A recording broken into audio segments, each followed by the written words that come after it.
Réseaux sociaux buzz, Bakpato, Songi Songi, Kongosa, Koromoto, Legede. Venez venez. Venez vous informer en temps réel, écoutez les critiques, les analyses avec Maman Buzz sur Réseaux sociaux buzz. Ici, pas de critiques stériles, ni tête ni queue, pas de polémique. Maman Réseau, Maman Buzz de tout le monde est là. Maman Buzz sur Réseaux sociaux buzz et Lengue Zangali Passa. Le goût qui n'a pas de concurrent. Quand je vous dis que le dehors est risqué, vous ne me croyez pas.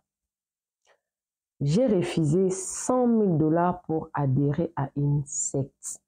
Vous avez bien écouté, 100 000 $. Moi-même, quand la personne me racontait son histoire, j'ai dit, « Ah, pasteur, 100 000 !» Il me dit, « Oui, je suis pasteur. Dieu me voit. Je ne peux pas jurer sur la tête de mes enfants. C'est d'ailleurs à cause de ma femme et de mes enfants que je n'ai pas pu signer à ces contrats-là. » Alors, je vous explique toute l'histoire. Cette histoire s'est passée en Angola, mais ce pasteur, c'est un Congolais qui évolue en Angola. Actuellement, il est en France. Mais à l'époque, il était encore en Angola. Avant de vous raconter cette histoire, je vais vous faire écouter une petite partie d'une sorcière pratiquante blanche qui explique comment est-ce que on vole l'étoile de quelqu'un. Souvent, quand je viens avec une vidéo ici, on a volé son étoile.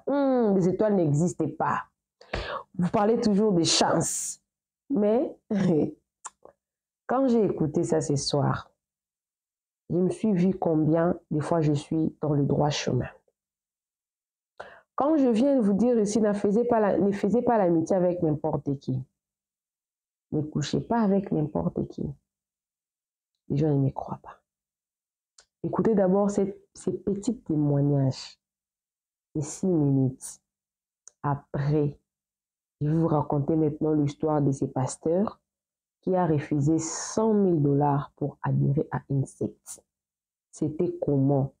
Comment est-ce qu'il s'en est aperçu que c'était des francs-maçons? Je vais vous expliquer. Alors, écoutez d'abord ça. Tu dis, je suis une sorcière. Oui. Voilà, tu dis, je suis une sorcière. Oui. Voilà, et c'est de lignée, hein, c'est de famille. Hein. Ouais, exactement. Voilà. T'es bien au courant, t'es bien au courant. Et t'es une initiée? Je suis une initiée, oui. Mais c'est de lignée, tu vois. Je tiens ça de ma grand-mère.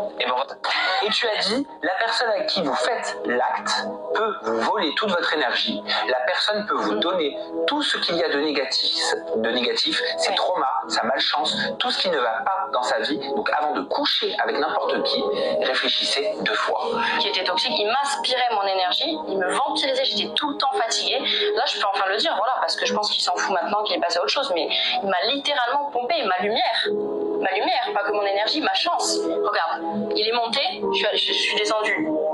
Sam, tu crois que c'est quoi? C'est réel. C'est pas le hasard pour toi? Mais bien sûr que non. Tu le sens, t'es fatigué, plus rien n'allait dans ma vie, j'étais tout le temps en colère. Si je suis ce que tu es en train d'expliquer, tu es en train de dire que les personnes avec qui on a des relations nous prennent notre énergie, nous prennent ce qu'on a en nous, peuvent nous prendre notre lumière, peuvent nous prendre ce qui constitue notre être. Tout. Ton étoile, ils peuvent te la voler. Ta chance, ils peuvent te la voler. C'est pour ça que je mets en garde les gens. Je juge pas, hein, tu vois, mais vraiment faites attention. Préservez vos énergies. Voilà, faut vraiment faire attention. On ne connaît jamais vraiment les gens. Mais ça veut dire quoi? Ça veut dire qu'il faut pas coucher avec n'importe qui? Exactement, faut pas coucher avec n'importe qui, c'est le mot. Mais ça, c'est intéressant par contre ce que tu es en train de dire. Ça veut dire que potentiellement dans nos vies, on peut être amené à avoir une relation intime, une relation sexuelle avec quelqu'un. Ouais, ça reste. C'est ça. Et bien comment couper ce lien? Ouais, quelqu'un vole ta grâce, quelqu'un vient ta vie. Tu n'es pas conscient pour te réveiller, pour prier, tu passes ton temps à dormir encore. Même quand Dieu te réveille, tu t'es empissé pour venir dormir. Et tu penses que c'est dans la légèreté que tu vas t'amuser et puis tu vas te bénir. Jamais ça va se passer. Regarde tous les hommes de Dieu là. Tu vois, Dieu est béni pourquoi? Il paye le prix. Je mets une petite pause là. Je vous raconte l'histoire et je vous mets la partie là que le pasteur est en train d'expliquer. Pourquoi je vous ai apporté cette vidéo avant de vous raconter l'histoire? C'est pour justement affirmer la chose que j'ai toujours dit dans toutes mes vidéos. Choisissez bien votre entourage. Ne couchez pas avec n'importe qui. La dame a bien expliqué Même dans le domaine amical, une personne peut te pomper ta grâce, ton énergie, ta chance. Vous qui pensez que la chance n'existe pas, eh bien, ça existe. Toute personne que Dieu a envoyée sur la terre a ses grâces, a ses chances, a son étoile qui brille. Et les personnes qui aiment bien utiliser les étoiles des autres personnes, soit ils les font par le sexe, soit ils les font par des moyens mystiques. Ok. Je vais rentrer à la fin de la vidéo. Alors, je refusais 100 000 $ pour entrer à INSEX. L'histoire se passe en Angola, vers les années 2007-2008.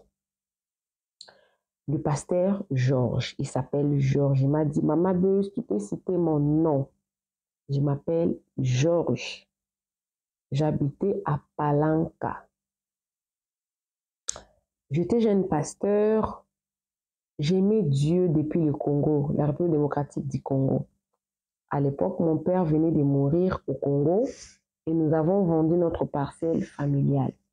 Et la partie que j'avais prise, je me suis décidé d'aller m'installer en Angola parce que j'avais reçu un appel. Dieu m'avait dit qu'il va me bénir à une terre étrangère. Je dis ok. Bon, à l'époque, l'Angola vraiment, ça a donné vraiment l'Angola. C'était vraiment l'Angola qui avait vraiment beaucoup. J'ai regardé les Brazzaville, l'Angola. Bon, j'ai choisi l'Angola. Je suis partie en Angola en 2010. Je me suis mariée avec une Congolaise, mais qui évoluait toujours en Angola, une sœur que j'aimais bien. Quand je suis arrivée là-bas, je crois à Palanca, il dit, le pasteur qui m'avait accueilli, il était très bien. Un pasteur qui craignait vraiment le Seigneur, mais son église n'était pas remplie de personnes. L'église était une petite église avec des fidèles vraiment, vous pouvez compter. Et moi, j'ai un don. Jusqu'à aujourd'hui, j'ai un don de vision. J'ai un don de prophétie. Je peux prophétiser sur quelqu'un et tout ce que je vais dire, en tout cas, ça va arriver. Et en 2014, après 4 ans, j'ai été consacrée comme pasteur titulaire, quoi. Pasteur à part entière. Donc, je pouvais ouvrir, j'avais la bénédiction de mon pasteur, bien que lui, il n'avait pas aussi beaucoup de fidèles. Il m'avait quand même autorisé à ouvrir mon église à moi. Alors, je me suis décidé de quitter Palanca. J'ai changé de province pour ne pas le peu de fidèles que mon pasteur a, les prendre encore. Parce que beaucoup de gens savaient que j'avais un don de prophétie. Aujourd'hui, de nos jours, beaucoup de gens aiment la prophétie. Dieu a dit, Dieu te fera ceci. J'ai changé de province. Et quand je suis arrivée dans une nouvelle province, la province là qu'il était arrivé, là, il ne m'a pas cité. Parce que c'est là où il avait commencé son église. C'est là où là, il est connu. Donc, il ne m'a pas cité, mais il s'appelle Georges. Pasteur Georges. Sa femme avait mis, de 2010 à 2014, il avait 3 enfants parce que sa femme avait mis au monde de jumeaux, fille et garçon, et un autre garçon, donc 3 enfants. En 2014, il a quitté Palanca, il a changé de province pour une autre province. Il est parti avec sa femme et ses 3 enfants. Tout allait bien. Dieu a commencé à l'élever petit à petit. Il avait l'idée, en tout cas, de ne pas bouger de l'Angola. Rester là-bas, faire sa vie vraiment en Angola. Pour lui, il se disait que si Dieu le bénissait avec une grande église en Angola, il ne va plus se déplacer. Il va rester en Angola pour servir son Dieu.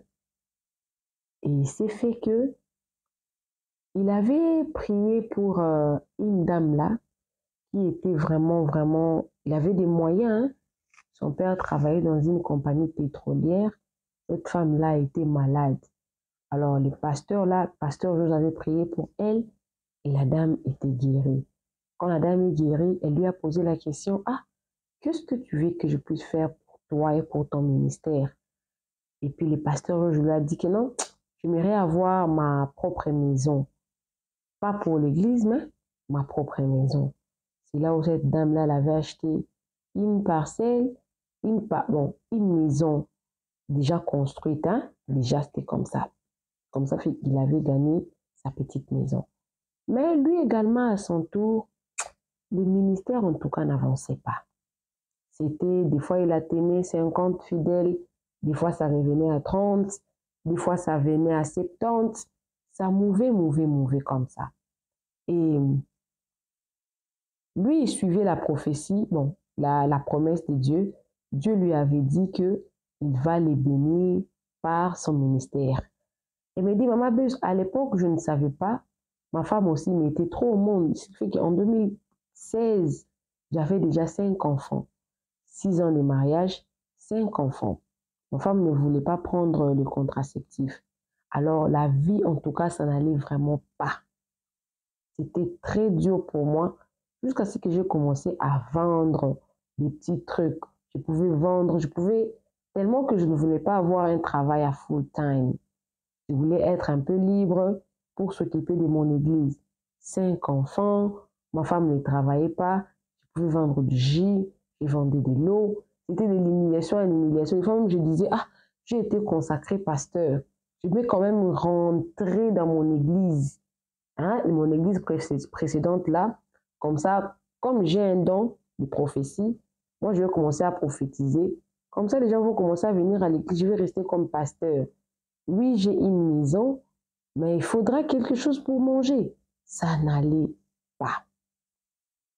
Un jour, pendant qu'il était en train de vendre en cours de route comme ça, là, il vendait du sucre et tout, il s'est rencontré avec quelqu'un qui lui a dit, mais qu'est-ce que toi tu es en train de faire ici? Et donc, je vends mes petites bouteilles de sucré. Je suis pasteur, mais je vends aussi mes petites bouteilles de sucré. En tout cas, ça va. Toi, tu n'as pas besoin d'être ici. Tu as un don. Et me dit, maman, je ne me connaissais pas avec ces messieurs-là. Je ne l'ai jamais vu, ni connu. Je ne les connaissais pas. Il m'a dit que ma place n'était pas là. Ma place était dans une grande église.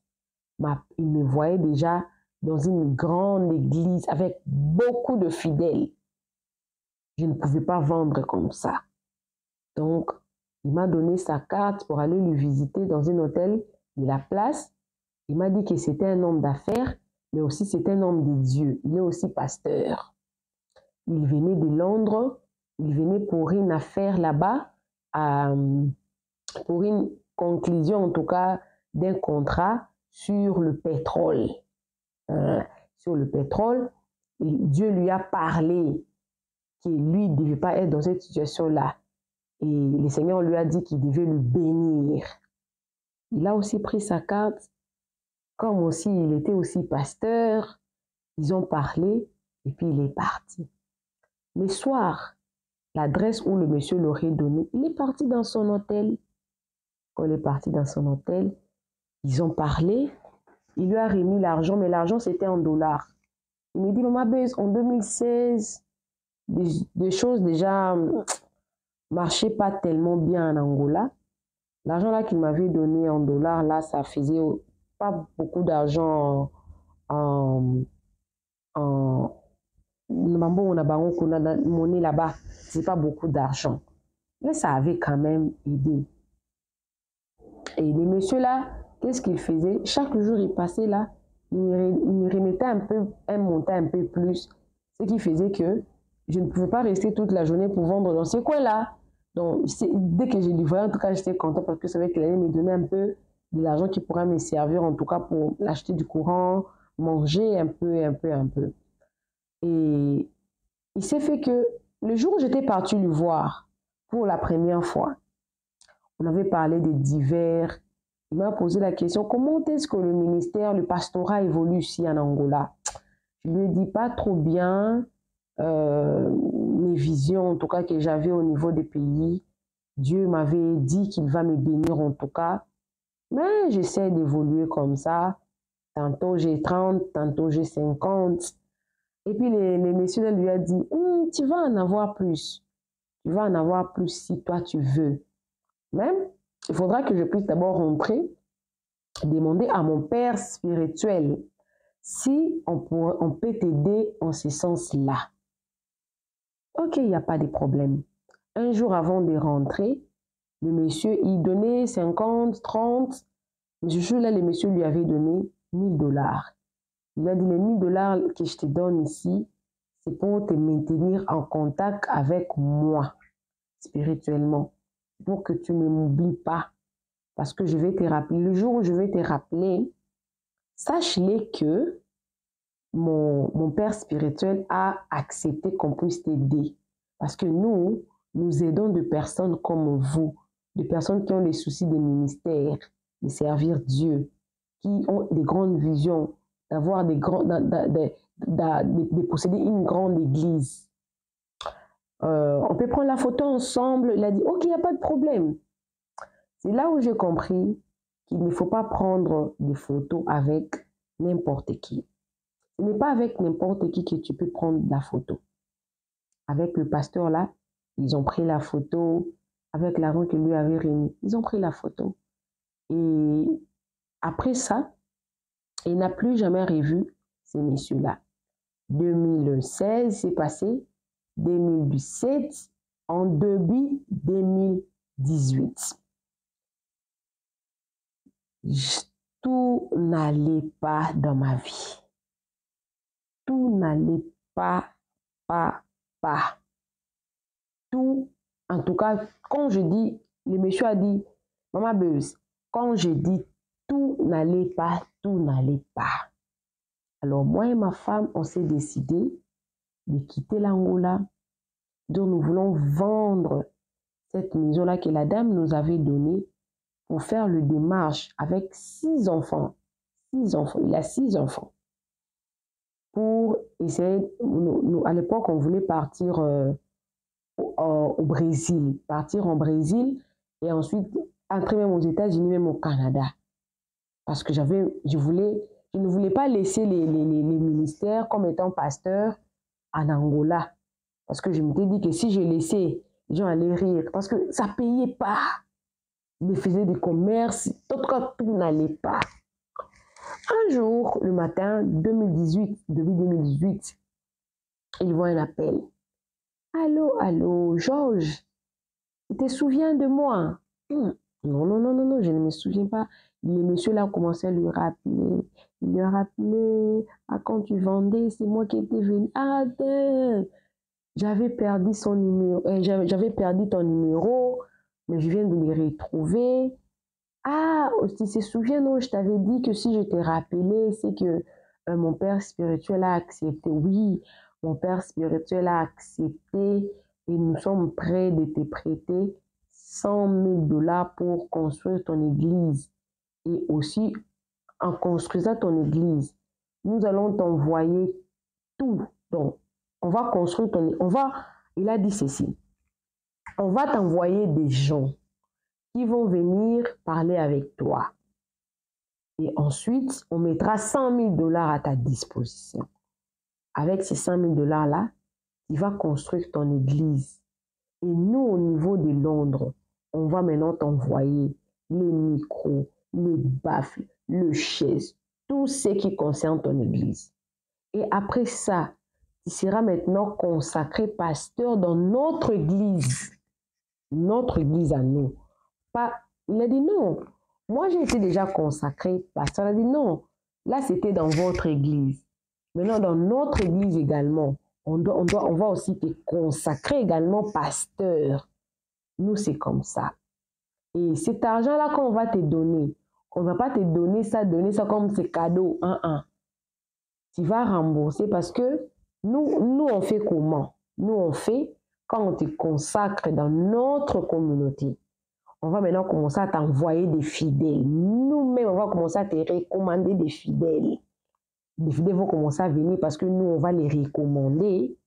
Et avec l'argent là, qu'ils vont commencer à donner la dîme, les offrandes et tout, comme toi, tu as un don de vision, des prophéties, tu vas maintenant nous rembourser. C'est simple. Il m'a dit, Maman Beuse, Les jours-là, j'étais très contente. Je dis, au moins Dieu a répondu à mes prières. Je me suis dit, c'est pas grave, même si je serais consacrée dans cette nouvelle église-là, ce ne serait pas aussi grave. De toutes les façons, j'ai été consacrée avec ces pasteurs-là. Peut-être ce n'est pas la même congrégation. Parce que si tu viens de protestants, l'église de Reveil, l'église catholique, ce n'est pas la même église. On pourra te consacrer ici. Si tu quittes d'abord, te consacrer. Donc, il n'avait aucune mauvaise intention. Mais il a eu une idée. Il a dit, OK, laisse-moi parler avec mon pasteur, celui qui m'a consacré. Essayer de lui poser un peu une question, savoir un peu, parce que là, il a fait beaucoup de temps ici en Angola, peut-être il maîtrise un peu les choses. C'est vraiment une très bonne opportunité. Avec cet argent-là, et comme ils ont dit qu'ils pourront m'envoyer aussi des fidèles, j'aimerais aussi, les pasteurs qui m'ont aidé ici en Angola bénéficient aussi de ça. C'est comme ça qu'il avait eu l'idée d'appeler son ancien pasteur. Et il a appelé, papa, comment vous allez? Regarde, en 2016, je m'étais rencontré avec quelqu'un pendant que je vendais. En tout cas, moi, c'est la grâce de Dieu. Avant de partir, il avait pris ma photo, il m'avait remis $1000, mais il m'a rappelé, il a dit que non, son pasteur, son chef spirituel était vraiment d'accord pour vraiment m'aider, en tout cas, à construire mon église.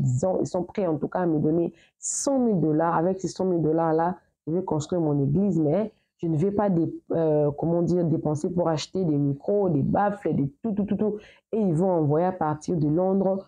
Et aussi, ce sont eux-mêmes qui vont m'envoyer les fidèles. Ils vont me montrer comment. Et puis, ils vont me consacrer. Et même pour que je devienne le pasteur de leur congrégation, vu que ce n'est pas la même congrégation. Et son père spirituel a justement, il a fait un sourire là. OK, est-ce que tu peux faire un petit voyage? Parce que ce ne sont pas des histoires à causer au téléphone. Est-ce que tu peux faire un petit voyage ici chez moi?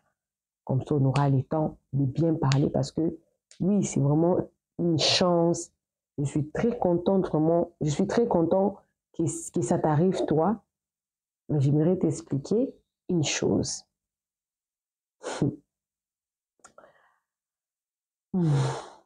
Il a obéi.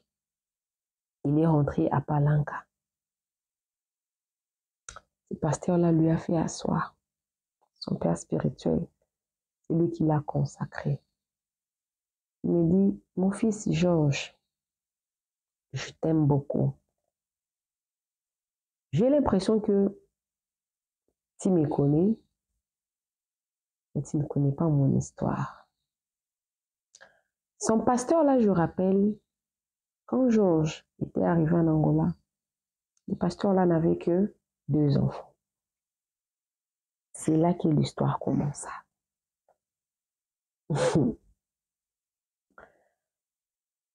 Il a ouvert sa bouche pour parler. Il dit, Georges, chaque cadeau n'est pas forcément un bon cadeau. Ça semble être bien.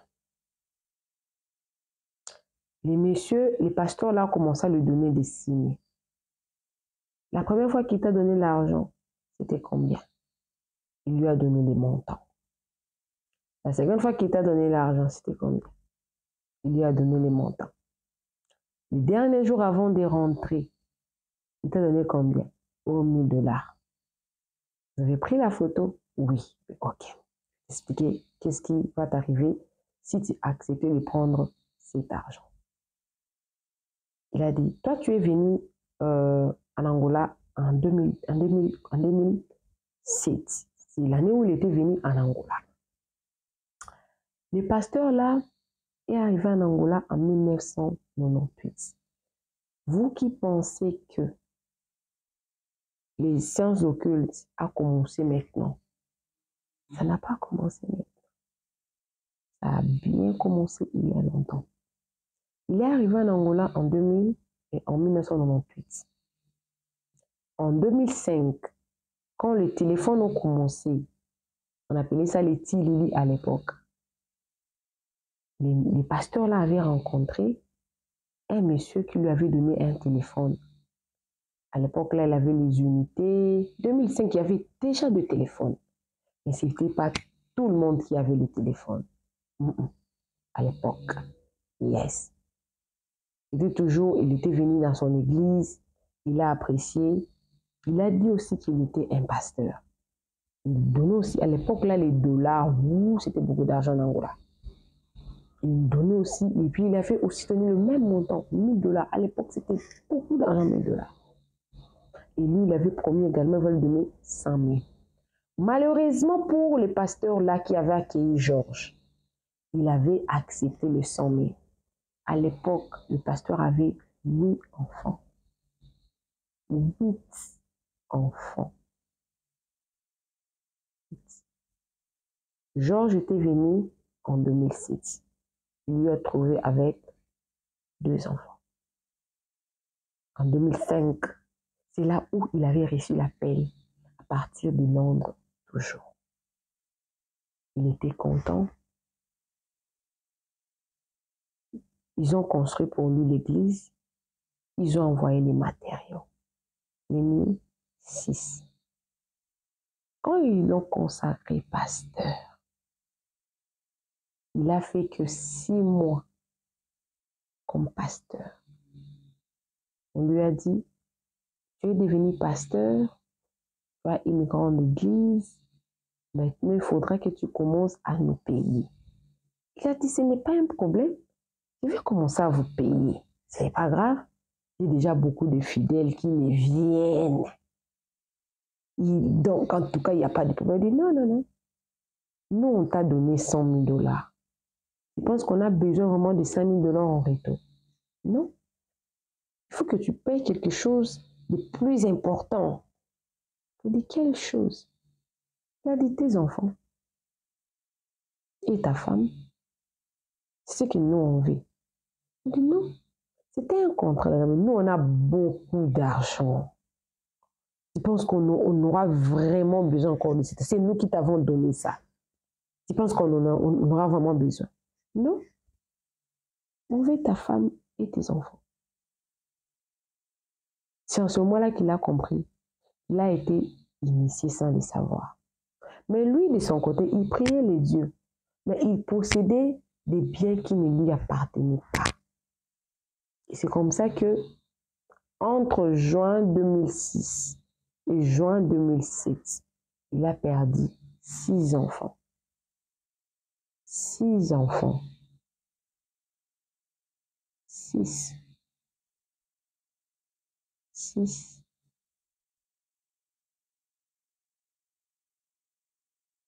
Dans quelles circonstances?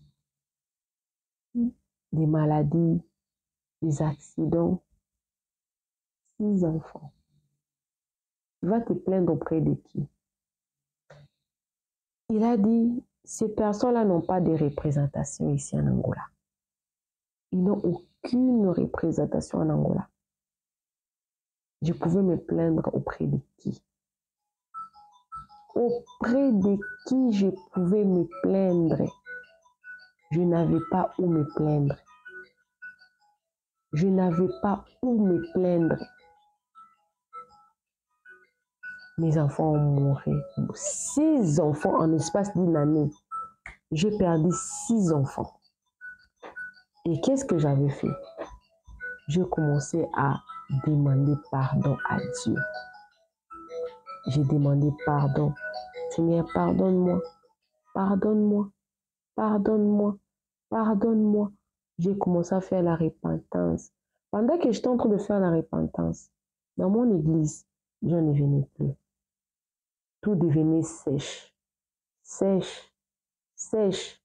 Jusqu'à ce qu'un jour, le service des impôts en Angola sont venus me dire que j'ai volé l'argent de l'État. Ils m'ont saisi mon église.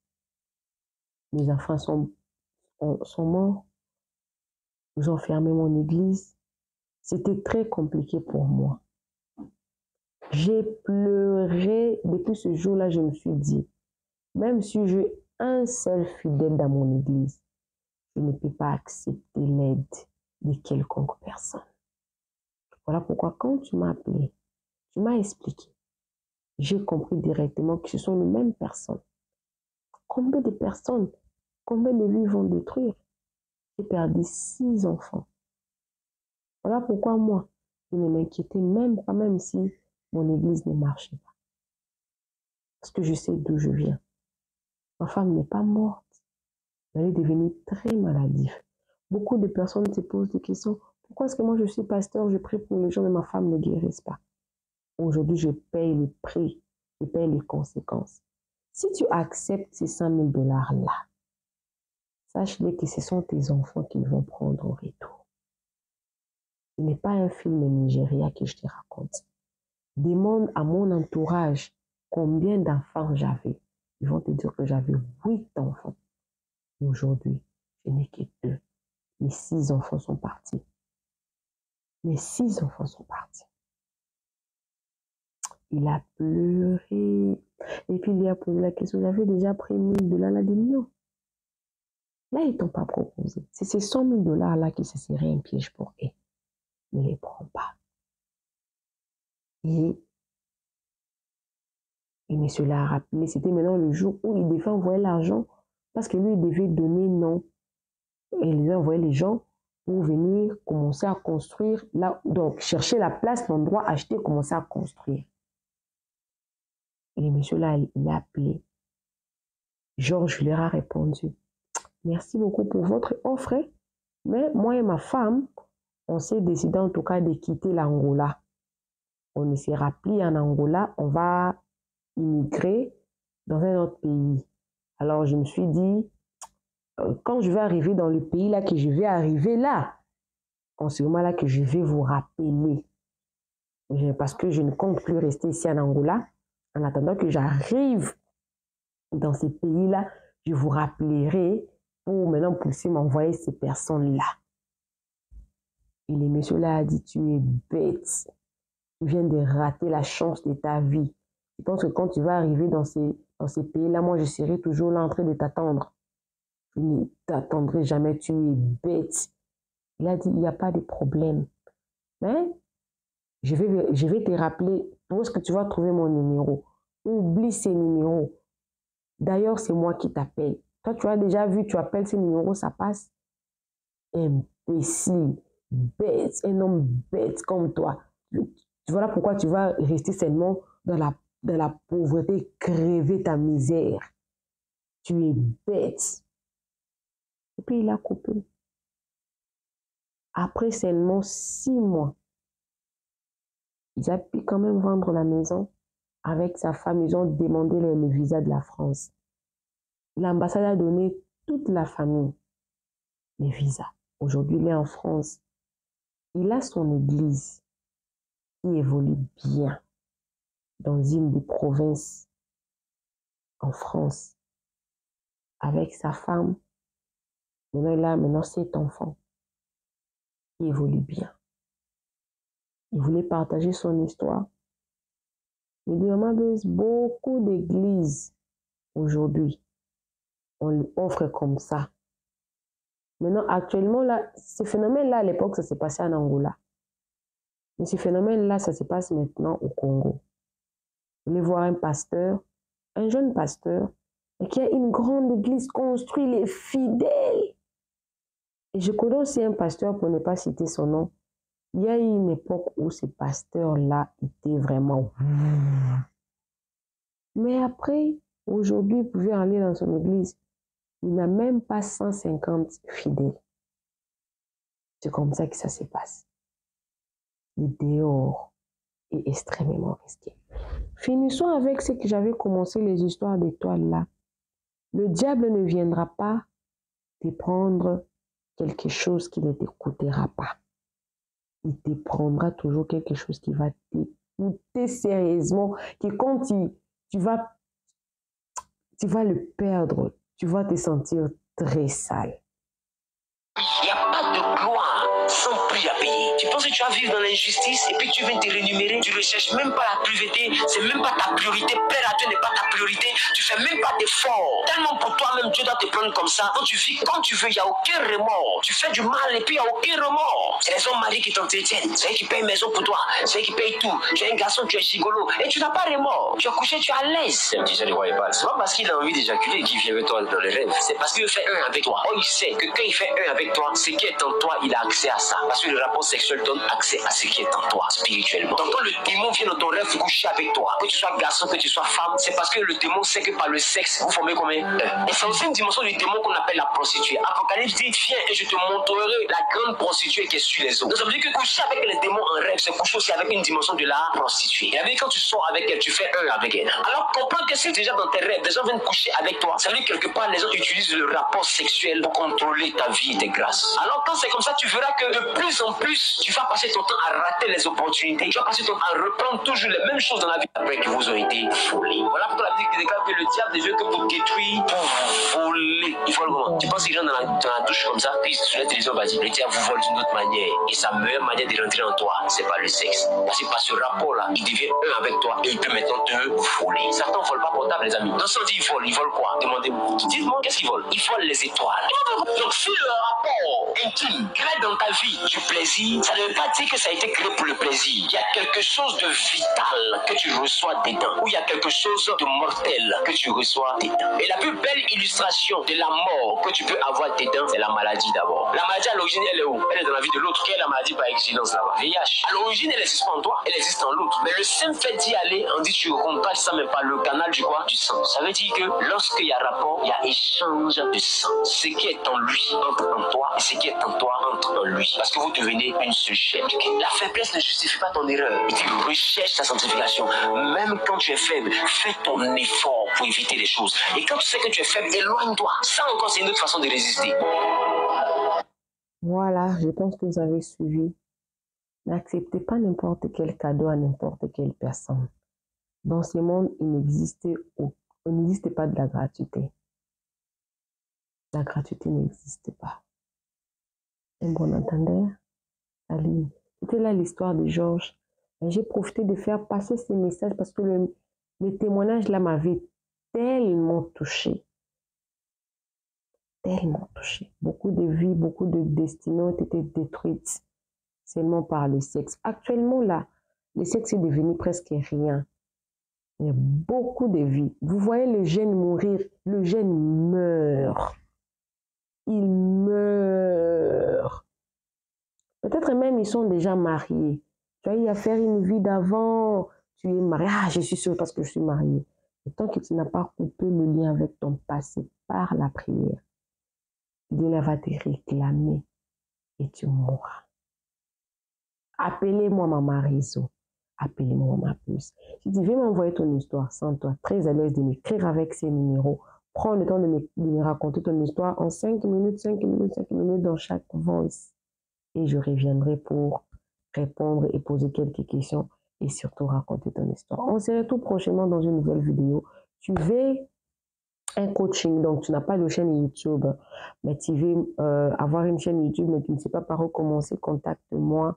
Tu veux un contrat de promotion et de publicité, en tout cas, contacte-moi. Tu vas totaliser 1000 abonnés et 4000 heures. Tu ne sais pas comment monétiser ta chaîne YouTube, contactez-moi. On se retrouve prochainement dans une nouvelle vidéo. Que Dieu vous bénisse abondamment. Bisous, bisous.